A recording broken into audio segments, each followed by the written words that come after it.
顾总，要不要进来玩会儿啊？啊，我就不用了啊，这个游戏看起来好像不太适合我啊。哎，小哥，等一下。咋了，哥？刚刚那单外卖什么人收的？你是警察？不是啊。那我肯定不能跟你泄露个人隐私。我是个很有职业道德的外卖员。那我要是告诉你我就是下单的客人，我可以给你差评呢。咋？你这是威胁我？这样，我也不问你什么，你也不用回答我，你就点头摇头就好了。刚刚那单外卖收的人是个女孩，姓赵，也就这么高吧，长得不好看，龅牙、斜眼、大鼻孔。谁说的？人家长得漂亮的很。里面还有一个女的和一个男的，对吧？不能说，无可奉告。行啊，嘴挺严啊。请问这是宇宙无敌温柔可爱美少女江小姐家吗？她睡着了，我没叫外卖啊。哦，那我就不知道了，反正地址是这儿没错。她睡了，您收也是一样的。那我先替她收下吧。有点沉啊。您看您一个女孩拿不动吧？要不叫您男朋友、老公来拿？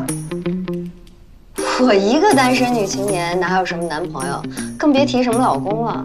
啊，那要不我帮您拿进去？那就麻烦你了。这个您放哪儿啊？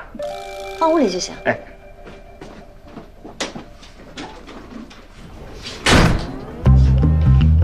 老板，你怎么也在这儿啊？哦，我来找许成然了，我给他打电话一直没接，他在吗？出来救我！出来！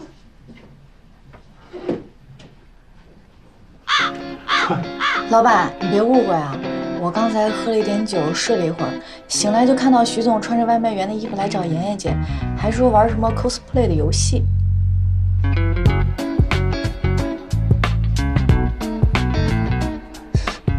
玩游戏啊？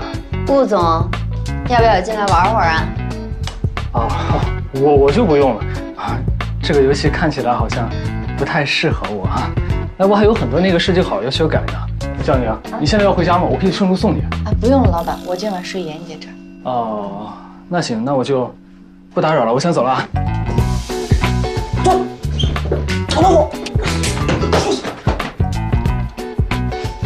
得劲儿，舒服。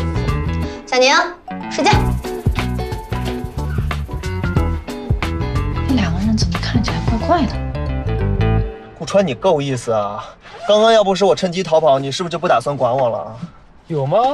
有，你的眼神、你的身体、你的语言都出卖了你，你就是不打算管我死活。哎呀，怎么会呢？你想多了。谢谢你啊，兄弟，你才是我兄弟，不像有些人，明天我再给你下100单。哥，你太客气了，我是个很有职业道德的外卖员，以后有这事经常来找我，记住了100单啊。其实你不能怪我，是你自己主动要上去送外卖的。哼，怎么样？上面没有其他人吧？我为什么要告诉你？我上去冒险，你对我不管不顾，没良心。其实我都知道，你上去之后啊，那个小男孩就从旁边走了，所以上面不可能发生任何事情的。怎么不可能？那是我机灵跑了，要是没跑那还得了？那不正好吗？你可以跟赵岩多一点相处机会。也是啊，那要不然你再送我上去？行啊，行你个头啊！快撤！